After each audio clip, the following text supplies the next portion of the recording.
12 ngày ở đất nước Hồi giáo Pakistan trong những ngày chiến sự Trung Đông diễn ra căng thẳng nhất, May đã trải qua vô vàn điều có thể nói là kiếp nạn. Từ những ngày chưa khởi hành bị hủy vé đặt lại đến lúc transit 17 tiếng với sự cố đáng tiếc ở sân bay Quảng Châu và vô vàn sự cố khác trong suốt hành trình 12 ngày. Nhưng mà vượt qua tất cả thì May có thể nói rằng là bản thân đã thực sự vỡ òa trong vẻ đẹp nguyên sơ của Pakistan, đẹp lắm luôn ý. Người bản địa nói rằng May đã rất may mắn khi được ở đây trong độ mùa xuân đẹp nhất, có hoa mơ nở rộ này, có Upper Hunza đẹp như tranh vẽ, có những ngọn núi tuyết mà May không ngờ rằng là bản thân có thể được đặt chân đến luôn á.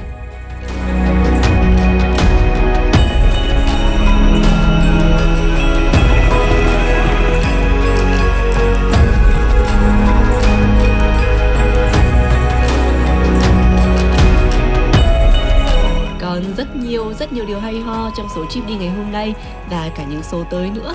Thế nên là mọi người đừng quên nhấn like, chia sẻ video tới bạn bè, người thân và đăng ký trip đi để đón xem những clip tới nha.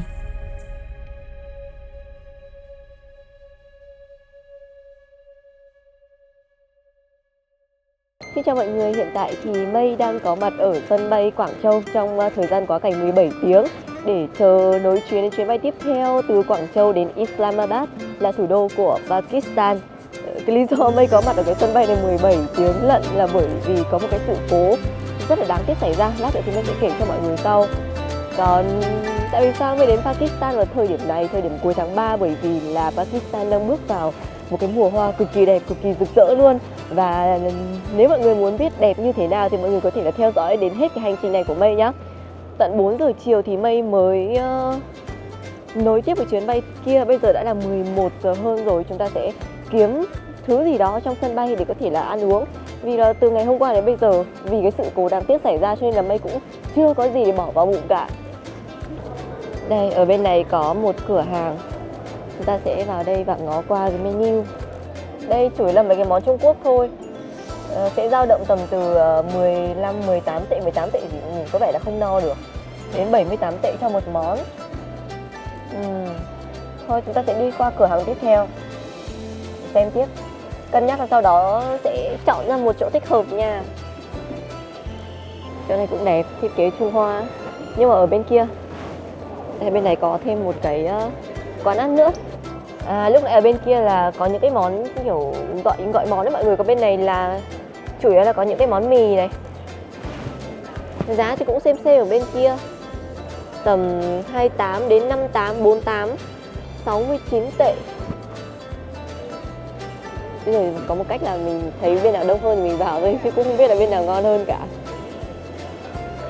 Cuối cùng thì bọn tớ chốt lại là sẽ vào quán ăn này. Nhìn có vẻ nhiều món và thiết kế cũng đẹp hơn mọi người ạ. Đây quay lại cho mọi người xem cái menu này. Đây nói chung là không gian ở đây cũng khá là đẹp. Bây giờ chúng ta sẽ chọn món thôi. Rất là nhiều món luôn. Hiện tại thì tỷ giá đổi từ tiền Việt sang tiền Trung sẽ rơi vào đâu đó tầm 3,8 cho 1 đồng, tức là 3.800 đổi 1 đồng tiền Việt đó. Một món 78 tệ ở đây chẳng hạn thì chúng ta sẽ đổi ra tầm gần 300.000 đồng. Phải tính toán cẩn thận một tí vì vào sân bay ăn uống sẽ đắt hơn một chút so với bên ngoài, thực ra đắt hơn nhiều ấy chứ. Bây giờ tớ nghĩ là tớ sẽ gọi một cái xíu mại này. Cái sau đó là chị của tớ thì muốn ăn cơm vịt quay Bắc Kinh và ăn thêm cái này là há cảo canh. Đấy, há cảo canh ở Việt Nam cũng có này. Và ngoài ra thì có thêm cái này nữa. Cái món này là cái món tớ đã từng ăn rất là nhiều trong cái hành trình ở Tân Cương, Trung Quốc. Bây giờ ăn lại xem nó có ngon như trước nữa không nhá. Ni hao. Hello. I want this one. Yes.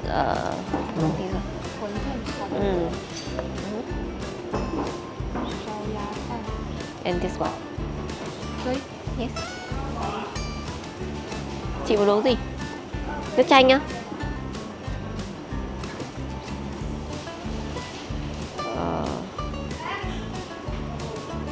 That's enough.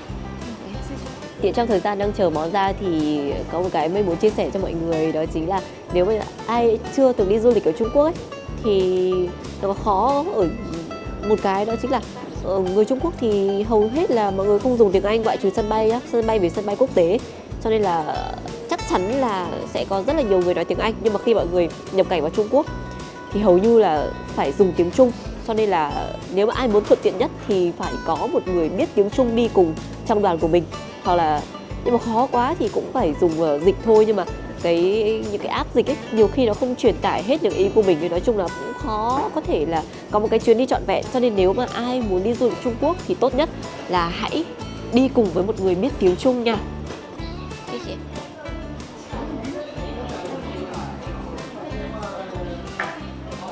Đây là thịt gà mọi người ạ. Nhìn khá là bắt mắt, rất là đói bụng ấy, ngày hôm qua đến giờ chưa được ăn gì cả. Còn đây là món cơm vịt quay. Miếng Việt nhìn hơi gầy gò một tí. Có giá 220.000 cho một suất cơm như thế này. 220.000. Còn đây là món há cảo canh. Mọi người không khó để quay cho mọi người xem ý. Đấy thì những cái viên ở trong này nó nhỏ xíu à, không phải là miếng to giống như Mây đã từng ăn ở Việt Nam. Và món cuối cùng của chúng ta đã ra rồi, đó chính là xíu mại tôm. Ở đây thì có tận 4 miếng. Và tôm ở đây cũng khá là to đấy mọi người. Bây giờ thì xin mời mọi người ăn trưa cùng với Mây.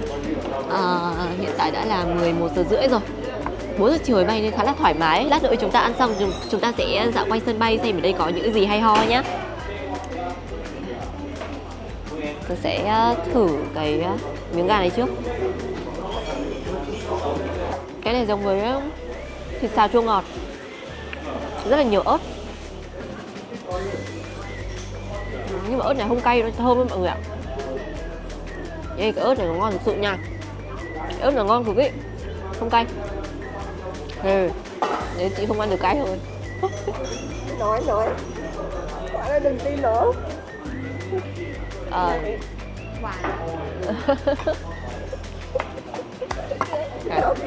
Cái gì cơ? Các bạn ấy bảo là bát. Ồ, thank you. Lúc nói tiếng Trung, lúc nói tiếng Anh ấy.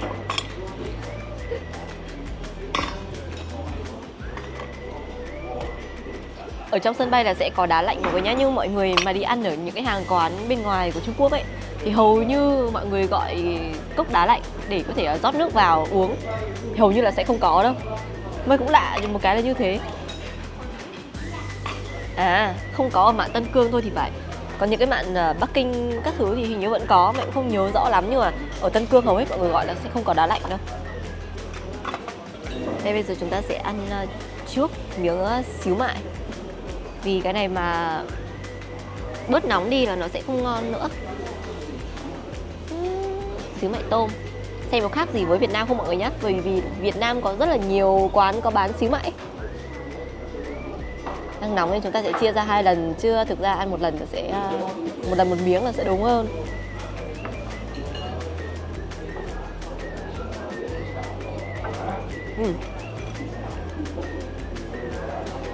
Tôm tươi, nhiều tôm.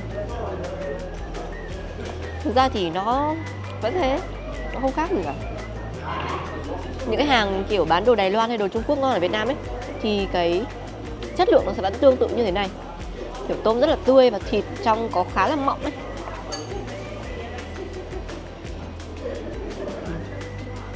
Bây giờ chúng ta sẽ thử tiếp món cơm với vịt quay. Thực sự luôn á, những vịt ở đây nó rất là ít thịt nhé mọi người.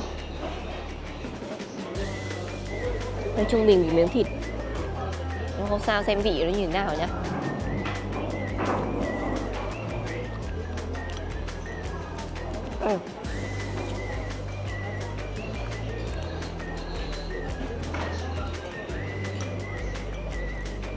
Nó cũng thơm, tẩm ướp vừa vị. Nhưng mà rõ ràng mình về đi ăn vịt quay Lạng Sơn cũng ngon hơn.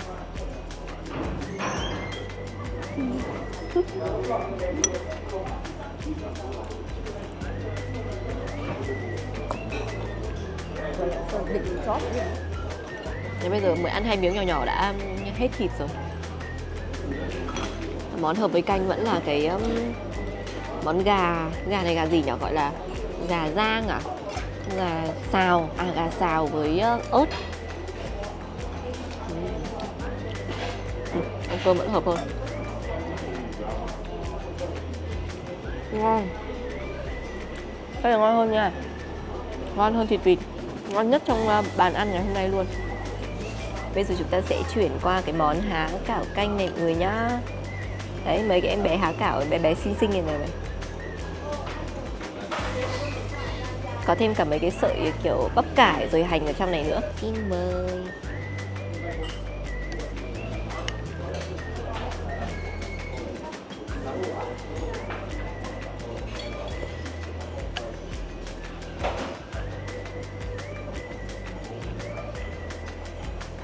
Cái nhân ở bên trong nó đã được ướp vừa vị rồi, và cái nước này thì nó khá là nhạt, cho nên là ăn vào tổng thể khá là hòa hợp ấy, cũng không bị mặn quá.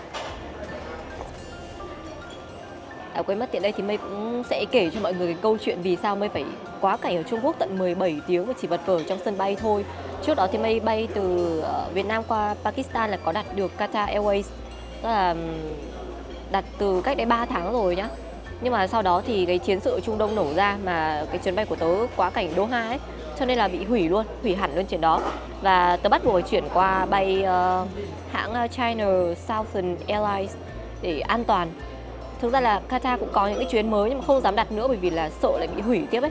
Cho nên là chuyển qua hãng Trung Quốc. Mà nếu bay Trung Quốc quá cảnh ở Quảng Châu, bay sang Pakistan sẽ phải quá cảnh 17 tiếng. Và tớ đã xác định trong đầu là khi mà đến Quảng Châu thì mình sẽ xin visa tạm để ra ngoài đi dạo trong Quảng Châu. Vì thực ra là cũng có bạn ở bên này thì có thể là về nhà bạn ngủ, rồi sau đó sáng mai thức dậy là đi mua sắm các thứ. Trong đầu đã định sẵn như thế rồi, nhưng mà bằng một cách nào đó khi Mây đáp chuyến bay đến Quảng Châu, vào cái quầy để làm thủ tục, tức là làm visa tạm để có thể là đi ra ngoài khỏi sân bay. Và đến tầm chiều mà khi mà chuẩn bị đến chuyến bay mới thì mình sẽ quay trở lại. Thì đến đó thì nhân viên hải quan ở đó mới bảo là mày không được ra ngoài. Thì tớ mới hỏi lý do tại sao, trong khi quy định là sẽ được ra ngoài khi mà bạn quá cảnh tại một trong những cái sân bay lớn của Trung Quốc như là Bắc Kinh, Thượng Hải, Quảng Châu vân vân, quá cảnh dưới 24 tiếng đối với người Việt Nam thì sẽ được xin cái visa tạm đó để ra ngoài đi chơi mà không cần phải xin trước ở Việt Nam mọi người nhá. Cái quy định là sẽ như thế. Nhưng mà đến đây thì nhân viên hải quan bảo là không được. Tớ hỏi lý do tại sao thì bạn ấy bảo là no why, tức là bọn tao không giải thích và mày không được nghe giải thích, mày chỉ có thể ở trong sân bay thôi. Thế là tớ phải vật vờ trong sân bay suốt 17 tiếng từ tối qua đến chiều ngày hôm nay, là nằm ở giữa một cái thảm. Mà may quá là ở đấy cũng có khá là nhiều người ấy mọi người, cũng nằm trên cái thảm đấy cho nên mình cũng khá tự nhiên. Còn nếu mà không có ai thì xấu hổ cực kỳ. Cho nên là nếu mà ai có dự định bay qua nước thứ ba mà có quá cảnh Trung Quốc vào cái thời điểm nhạy cảm như thế này ấy, thì mọi người đừng có trông chờ nhiều quá vào cái việc mà mọi người có thể xin visa tạm ở ngay tại sân bay để có thể là đi ra ngoài và quay trở về để bay tiếp chuyến bay mới. Mà hãy xin visa trước ở Việt Nam. Đó. Và sau khi ăn xong thì chúng ta lại có thêm một cái kinh nghiệm khi mọi người nếu mà có lỡ mua hay tiêu gì đó ở sân bay Trung Quốc, đó chính là nếu mà đến sân bay Trung Quốc thì mọi người chỉ thanh toán bằng tiền tệ thôi mọi người nhé. Mọi người có thể là tải Alipay về, sau đó liên kết tài khoản với thẻ Visa và sau đó thanh toán bằng tiền tệ và sẽ quy đổi ra. Tuyệt đối không thanh toán bằng tiền đô, bởi vì nếu mọi người thanh toán là tiền đô ở sân bay thì sẽ được quy đổi cao hơn 1,5 lần. Đó, lúc nãy thì trong lúc tớ đang ngủ thì chị của tớ đã thanh toán bữa ăn hết 40 đô, tương đương với khoảng hơn 1.000.000 đồng cho chừng đấy món ăn. Mọi người đã nhìn thấy lúc nãy đó. Nó sẽ tương đương với khoảng 276 tệ, trong khi đó cái bill của chúng tớ ăn chỉ hết có 210 tệ thôi. Đó, mọi người tuyệt đối đừng thanh toán bằng tiền đô khi đến sân bay Trung Quốc.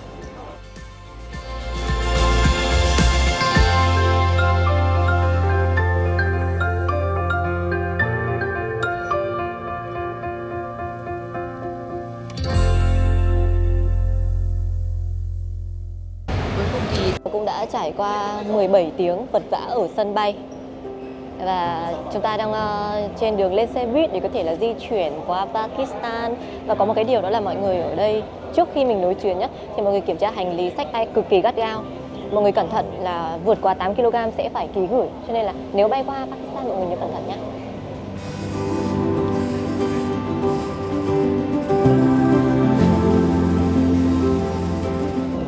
vừa phát hiện ra một điều, đó chính là trên cái chuyến bay này chỉ có mỗi tớ với lại chị tớ là người Việt Nam thôi, là những người Việt Nam duy nhất bay từ Quảng Châu qua với Pakistan.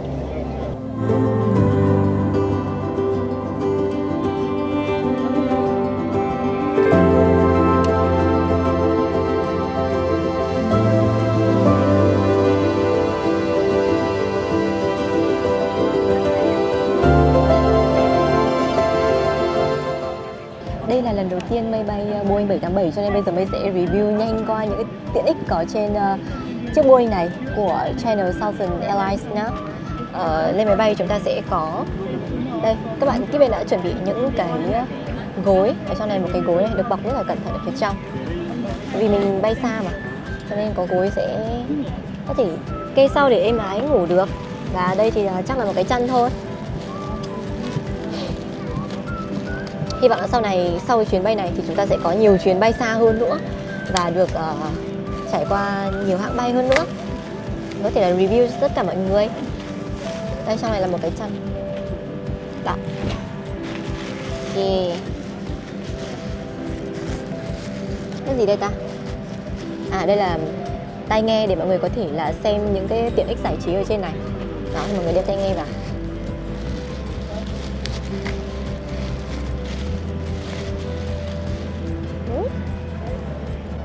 Còn ở trước mặt thì chúng ta có một cái màn hình rất là to, có những cái tiện ích giải trí ở trong này.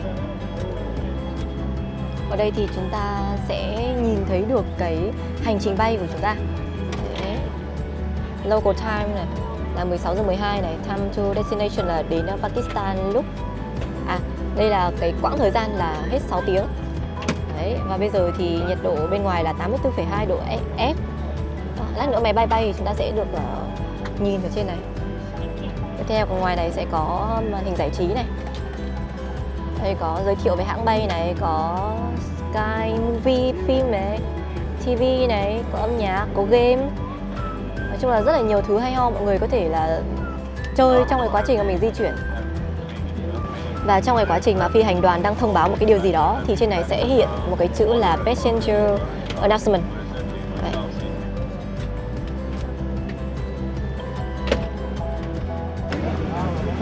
Ở đây có game này, game Pikachu các thứ.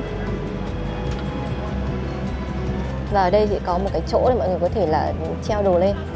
Đây, một cái đinh ấy. Bây giờ chúng ta sẽ treo áo lên ở đấy chẳng hạn, treo mũ, treo áo, treo nước gì đó.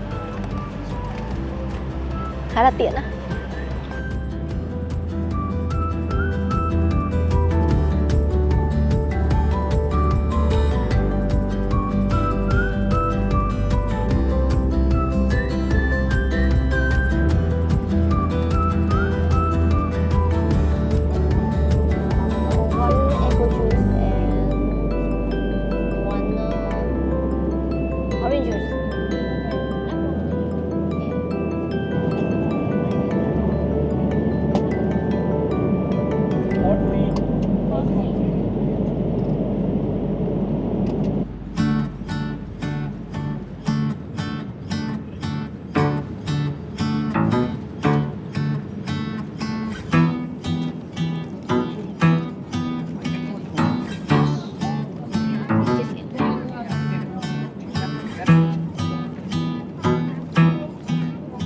Đây chúng ta sẽ có hai lựa chọn ăn, một là sẽ ăn gà, hai là sẽ ăn cá. Và tớ với chị đã gọi cả hai để có thể là review cho tất cả mọi người.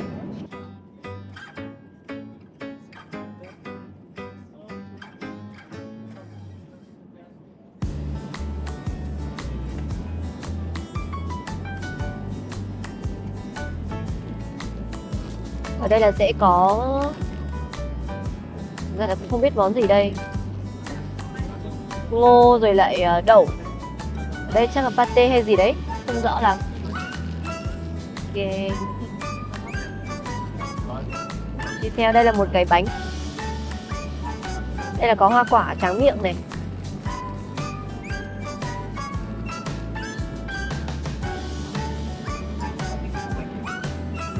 Đâu?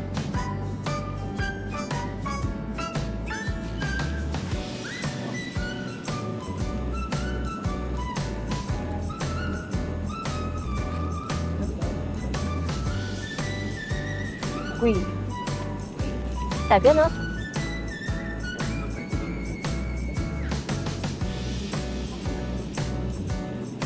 Ồ, cái này không có cơm. À, cái này là cá và khoai tây. Còn cái kia sẽ là cơm với gà. Ok. Hợp lý với khẩu phần ăn giảm cân. Bên này thì chúng ta sẽ có thêm cả một cái bánh mì giống như kiểu hamburger ấy mọi người, mà bé siêu siêu siêu à. Với lại một ít bơ để phết lên ăn cùng.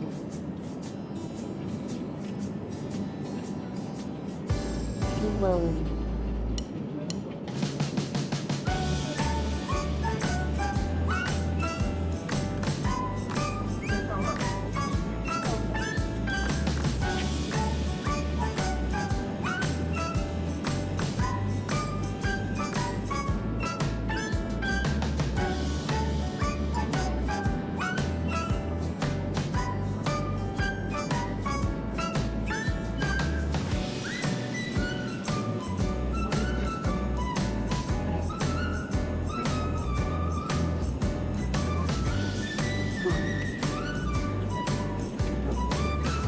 Ở bên kia sẽ là cơm cà ri gà.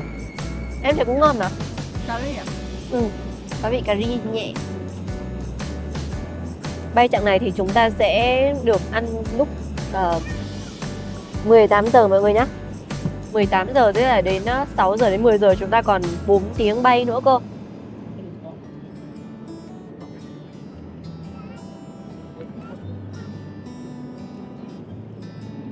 Vẫn là khoai tây với lại ngô, giống salad đấy mọi người.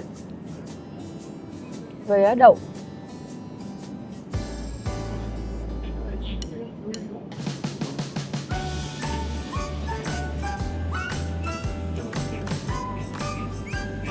Đây giống như xúc xích hay là thịt nguội thôi, không phải pate đâu.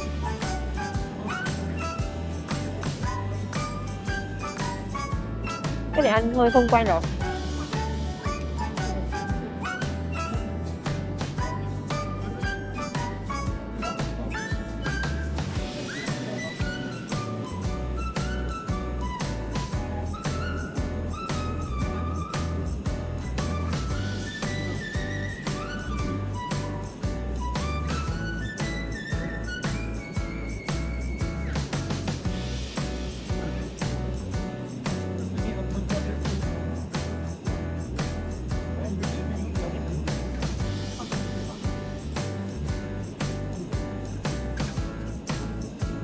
Bánh mì thì khô, nhà nó rất khô luôn.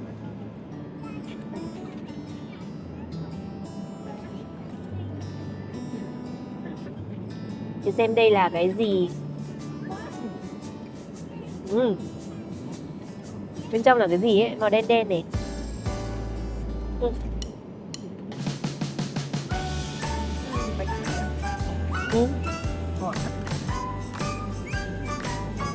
Đây để tớ xem. Để mấy xem trong này sẽ là cái gì đây nha.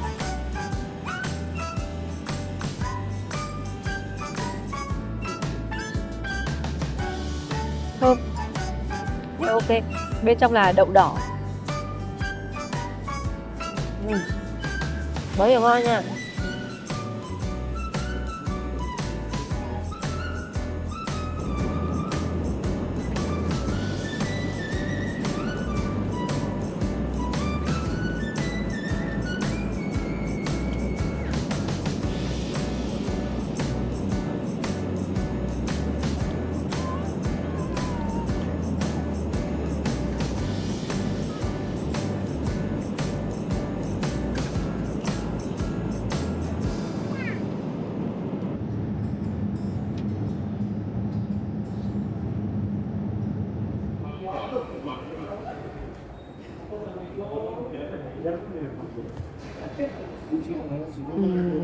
Không hiểu vì một lý do nào đó mà hiện tại tôi đang bị giữ lại ở cửa hải quan tầm 20 phút, thì gần đến 30 phút rồi ấy, nhưng mà vẫn chưa hiểu lý do là gì. Người ta chỉ bảo tớ ngồi đợi thôi, đợi là xong đi lại lại xong xem hộ chiếu, xong cũng không nói lý do tại sao cả. Ở quanh đây còn có thêm 4 người nữa cơ, khá là lâu cũng chưa hiểu lý do tại sao cả. lại một kiếp nạn mới khi nhập cảnh vào Pakistan mọi người ạ. Tớ đã bị giữ lại đâu đó phải gần 30 phút đấy, thực sự luôn. Và cũng không hiểu lý do tại sao, hỏi người ta cũng không trả lời. Mà có những nhân viên hải quan trẻ hơn ấy thì người ta cho tớ vào, có một số kiểu ông hơi già hơn một chút thì không cho vào và giữ lại tận 30 phút. Rồi sau đó nói đi nói lại nhùng nhằng cả buổi. Thì cuối cùng tớ cũng đã qua được cổng, nói chung là cũng rất là khó khăn.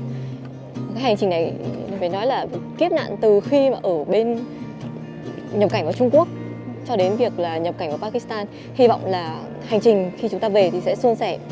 Còn bây giờ chỉ chờ mong những cái chặng đường tiếp theo, hy vọng là sẽ suôn sẻ, mọi thứ sẽ ok. Bây giờ chúng ta sẽ ra ngoài kia và có một người bạn đang đợi Mây ở ngoài kia. Còn là ai thì lát nữa Mây sẽ bật mí cho mọi người sau nhé. Quá là đông người luôn.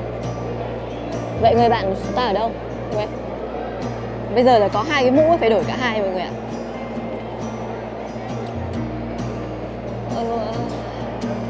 Trời ơi, ngồi đấy mà kiểu ấm ức ấy.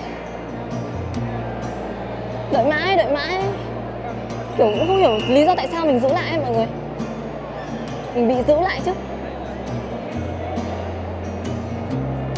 Hơi kỳ cục một tí nha mọi người, chịu khó xem qua đoạn này nhá. Đội 2 cái mũ một lúc bởi vì là tay đang cầm 2 cái vali kéo ở dưới. Rồi, đây rồi, bạn của chúng ta đây. Hello. Oh. What's your boat left? Okay, everything okay. Okay. Okay, let's go. Cuối cùng sau 7749 kiếp nạn từ Trung Quốc qua tới Pakistan thì tớ đã ngồi yên vị được trên cái xe ô tô rồi mọi người ơi, hạnh phúc quá. Trời ơi, kiểu tôi ngồi đấy bất lực lắm ấy. Mình nói chuyện, mình hỏi lý do thì người ta cũng không trả lời là tại sao cả. Xong người ta cứ hỏi mình visa mày đâu, rồi xong lịch trình mày đâu, tối nay mày ngủ ở đâu, vé máy bay về mày đâu, kiểm tra đi kiểm tra lại 2-3 lần. Nhưng mà vẫn giữ lại ở đấy, không hiểu tại sao. May cuối cùng là vẫn ok, vẫn chót lọt.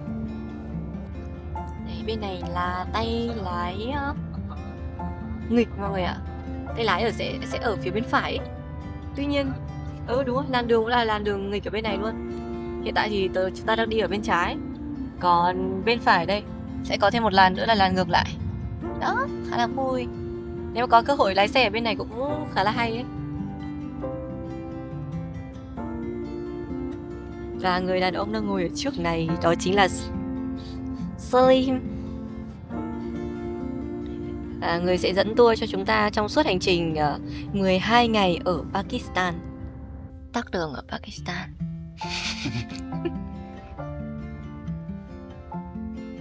Đâm nhau. Thế hả? Tai nạn đây này. Đâu? Đây. Ui, quay thế chúng cái tai nạn hả? Ồ, cái xe đen này che mất rồi.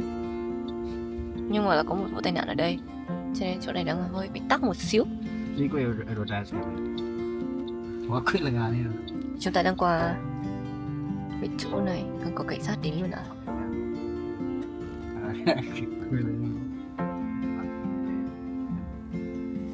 Ôi, phía sau đang tắc này là ấy, vì là cảnh sát đi ngoài kìa. Tưởng là trạm thu phí nhưng không phải. Ồ, kiểm tra, kiểm tra này. 2 thôi, hơn 2 giờ thôi. Ê, người ta kiểm tra mình này. Đội 12. Đó. Không. Thế có kiểm tra không phải. Mình sang đây rồi phải đấy. Chỗ này. Xin thấy ông cảnh sát dơ dơ. Ui trời. Chị quay điện thoại đi, ông quay pocket đây.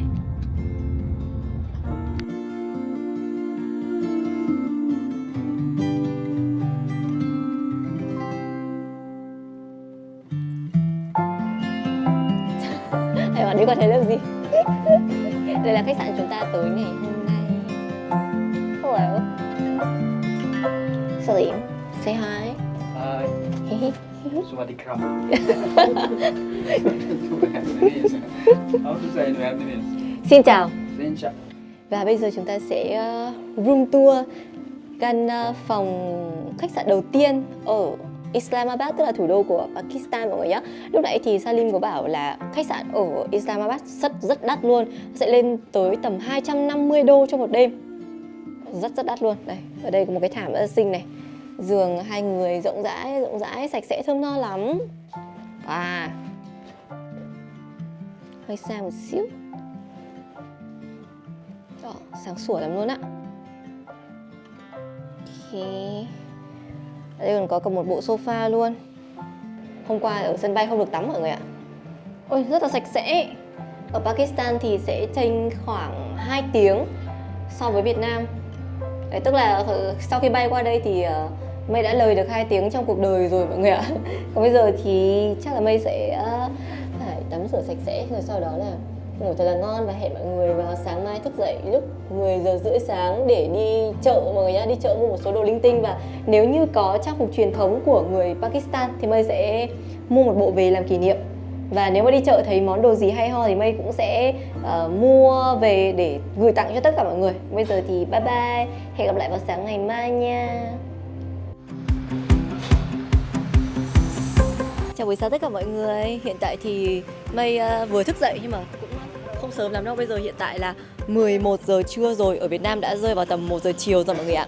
Và bây giờ thì Mây đang Salim đang hỗ trợ Mây đưa đồ lên xe để chúng ta có thể là di chuyển đến chợ. Và hình như lát nữa chúng ta sẽ có một chặng bay nội địa. Mây cũng chưa hỏi kỹ lắm, lát chúng ta sẽ hỏi lại xem sao. Thời tiết ở đây trộm vía là nắng đẹp lắm, trời trong xanh cực kỳ luôn. Đấy, chúng ta đã check out rồi. Ôi đẹp lắm luôn ý. Và đường phố ở đây cũng có những cái xe cực kỳ hay. Và mọi người đi xe những cái xe cảm tưởng như là ở đời trước luôn á. Lát nữa Mây đi trên đường thì Mây sẽ quay cho mọi người xem. Đây là quang cảnh bên ngoài khách sạn của chúng ta. Chỉ nhìn qua được một chút xíu thôi. Đấy, những cái ngôi nhà ở đây có kiến trúc vẫn là kiểu hình hộp ấy mọi người, vuông rồi hình chữ nhật ấy. Đấy, có những cái cây rất là xinh ấy. Ôi, mọi người có thể nhìn thấy này. Thời tiết trộm vía siêu trong xanh luôn.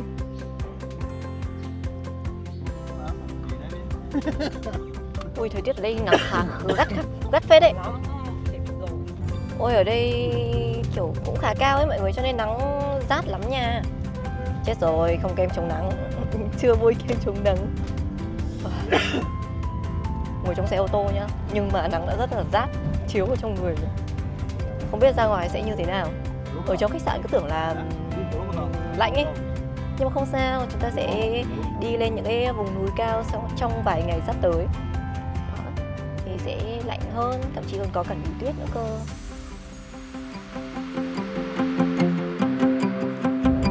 Chúng ta có 2 người bạn đồng hành ở đây.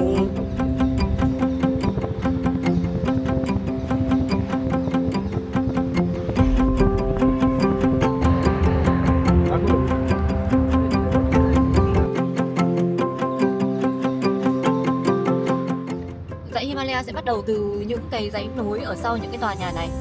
Đó, cái dãy núi đằng xa đó là những cái điểm bắt đầu của dãy Himalaya. Salim, what is the maximum speed on this road? Maximum speed we can drive on this road. In the city, it's not mentioned, but it should be like 40, 50, you know. Oh, okay, like Vietnam. It's not mentioned anywhere in the city. Okay. But normally, you know, you cannot even go higher than 50, 40. Yes, I know. Traffic. So you don't need to mention on within the city. And on the highways, it's just normal, like international.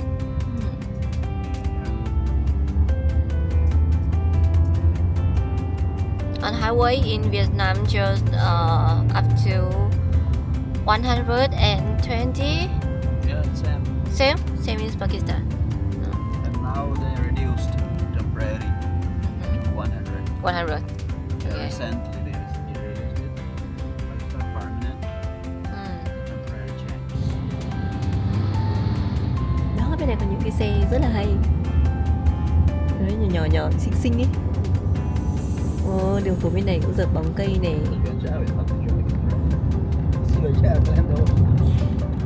Sniff white police is everywhere.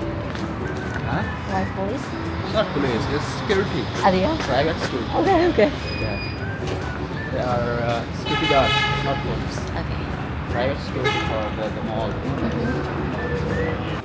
Chúng ta sẽ đi vào chợ xem mấy cái trang phục truyền thống của người con gái Pakistan ấy. Đây là một local brand ở đây cũng khá là lâu đời. Và chúng ta sẽ đi vào trong xem sao.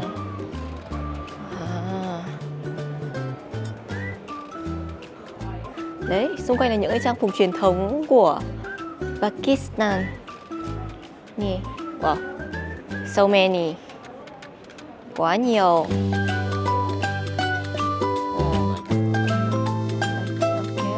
No more.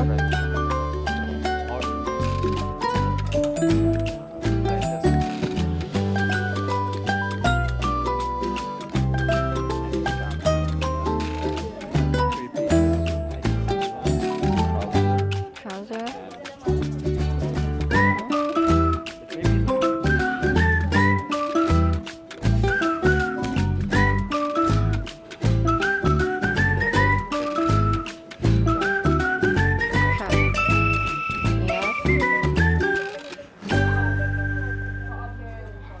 Đây là cái váy mà Mây đã mặc vào. Còn có một cái để cái quần nữa cơ, cái khăn nữa nhưng mà đã không tháo ra được ấy. Bây giờ chúng ta sẽ ra ngoài xem sao nhá. Nhìn có vẻ là bắt đầu nhìn giống người có tiền ở bên Dubai rồi đấy mọi người ạ. Bây giờ là giây phút quyết định choàng cái khăn này vào biết là có giàu có hay không. Nhưng mà hợp là mình biết là mình hợp với việc có tiền. Cũng ok đấy. I think it's okay. Very good. Ý hai bộ màu hồng nhìn còn đẹp hơn đấy. Đẹp phết ạ. Tớ nghĩ là tớ sẽ mua cái này mọi người ạ. Xinh phết ạ. How much does this cost?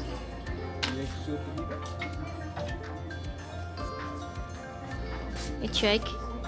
Bộ này cũng đẹp nè, màu này cũng kiểu 9,500 Good discount there? exchange to USD. Dollar. It's like $25. $25. 35. 35. Gần 1 triệu. 35 là tầm 800-900 gì đấy. How do you think? That's it. Thank you. Just like this. Rất là thích cái bộ đồ này.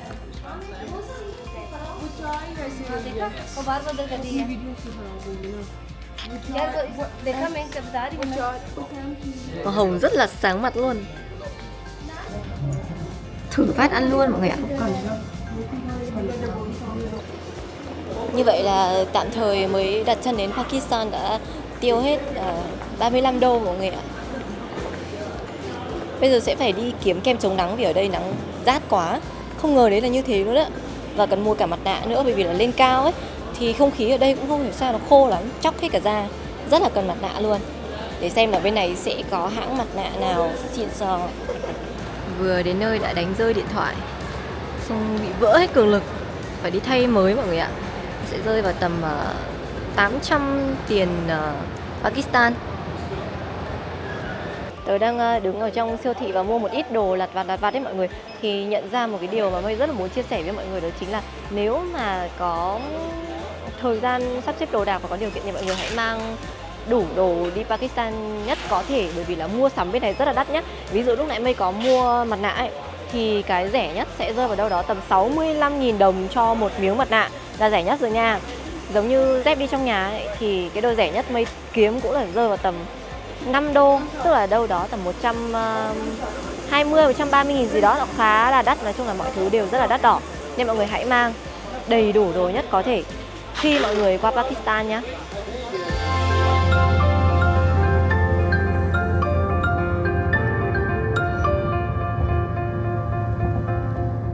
Ok, đi mua đồ xong thì cũng đến giờ cơm trưa, cho nên bây giờ chúng ta sẽ đi ăn trưa local food, đồ ăn bản địa. Chicken, đàn. Ơi, có một em mèo này. Meow.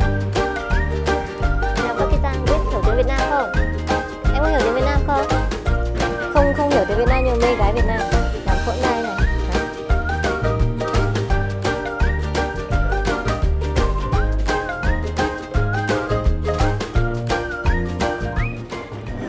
Đây chúng ta sẽ ngồi đây đi. Hai cô gái Pakistan.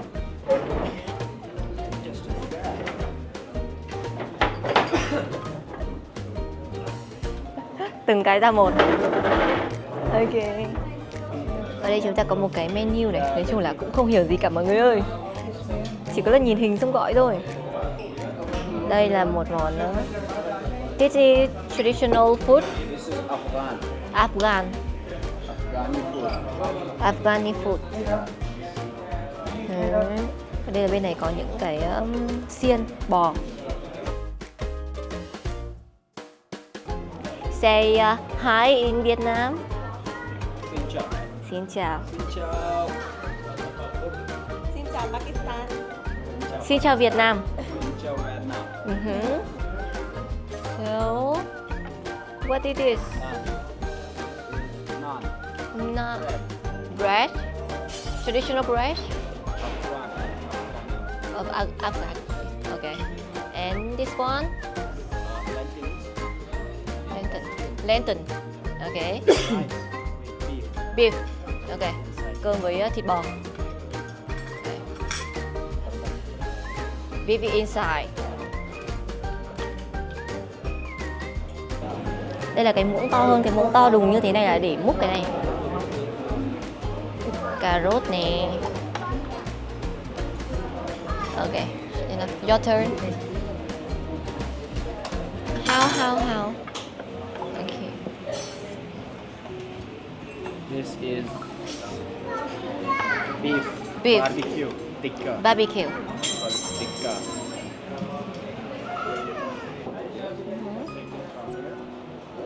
Should I serve the green tea now or after the meal? Have you got it? Xin mời mọi người ăn trưa với mây. Cái hạt gạo ở bên này ấy, nó dài hơn ở bên Việt Nam mình. Nó phải dài gấp 3 lần đấy mọi người.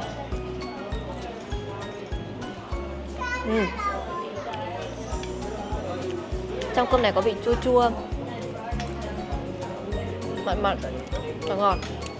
Đây là yogurt, sữa chua này, ăn bỏ vào đây xong ăn cùng với tất cả mọi thứ. Bên này có thể ăn được như thế mọi người. Cái sữa chua này chua lắm, không có vị ngọt, chủ yếu là vị chua thôi. Xong ăn cùng với cơm giống như sốt kem ấy.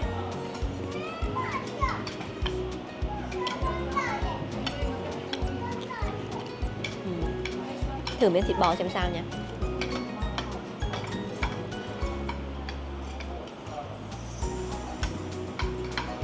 Bò dai.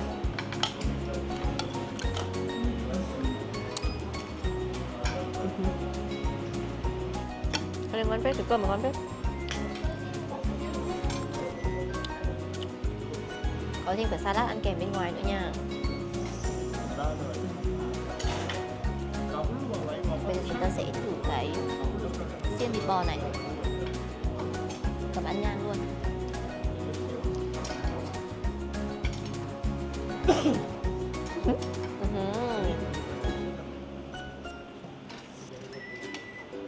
Không.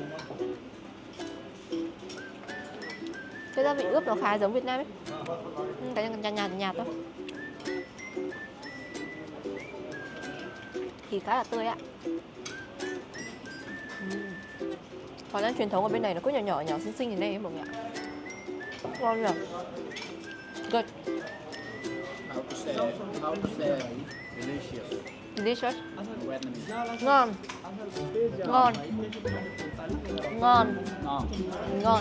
Yeah. Ngon. Rất ngon. That no. Mean very delicious. Đây là một cái món canh. Đây là món canh của người Afghanistan. Bây giờ chúng ta sẽ thử cái này nha. Nghe Salim bảo là đây sẽ là vị chua cộng vị cay. Xem có đúng không. Salim thì bảo Salim không ăn được cay.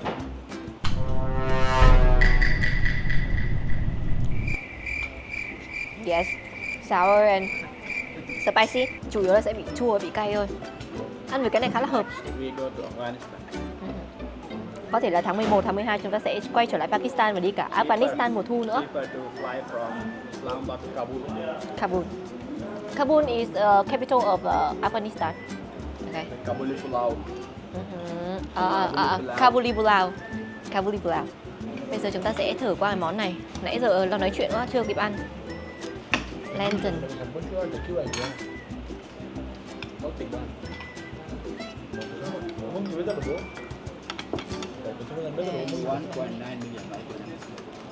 Bánh mì.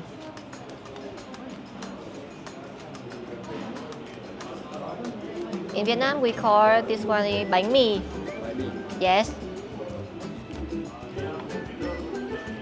Ngon nhỉ? Giống như kiểu các đồ nấu với cà chua ấy. Giống vị như thế. Thịt sốt cà chua, ngô sốt cà chua. Ngon. Vị khá là dễ ăn. Ở đây thì cả Ấn Độ và Afghanistan cũng như là Pakistan sẽ chia sẻ chung một cái nền văn hóa, kể cả ẩm thực, cả trang phục. Hy vọng đợt tới chúng ta sẽ có cơ hội đến với Ấn Độ và Afghanistan nữa. Có một cái hay ở Pakistan đó chính là mọi người ở đây thì từng cái tỉnh khác nhau sẽ nói một cái ngôn ngữ khác nhau ấy, cho nên là từ tỉnh này qua tỉnh khác chẳng hạn thì mọi người sẽ không thể hiểu nhau được. Và cái ngôn ngữ chính ở đây ở Pakistan sẽ là Urdu, cho nên là tất cả mọi người từ các tỉnh khác nhau thì sẽ kết nối bằng tiếng Urdu, chứ nếu mà tiếng địa phương thì sẽ không thể nào hiểu được, chứ không phải là tiếng Việt nhưng mà ngữ điệu khác như là ở Việt Nam mình đâu, mà là một cái ngôn ngữ hoàn toàn khác luôn. Những điều đặc biệt hay nhất và thú vị nhất của hành trình Pakistan 12 ngày sẽ có từ tập tiếp theo. Tuần tới thì chúng ta sẽ cùng nhau lái xe từ thủ đô Islamabad của Pakistan đến thung lũng Hunza, một trong những thung lũng được mệnh danh là đẹp nhất của Pakistan. Nhưng mà để tới được đó thì hành trình cũng không hề dễ dàng khi chúng ta phải lái xe trên một trong những cung đường được mệnh danh là đẹp nhất trên thế giới, Karakoram. Nhưng mà đây cũng là một trong những cái cung đường xấu nhất mà Mây đã từng đi khi chúng ta phải mất đến 2 ngày từ thủ đô đến thung lũng Hunza. Thậm chí Mây đã trải qua một ngày với con đường cực kỳ xấu, không hề có sóng điện thoại và có những đoạn không hề có dân ở luôn.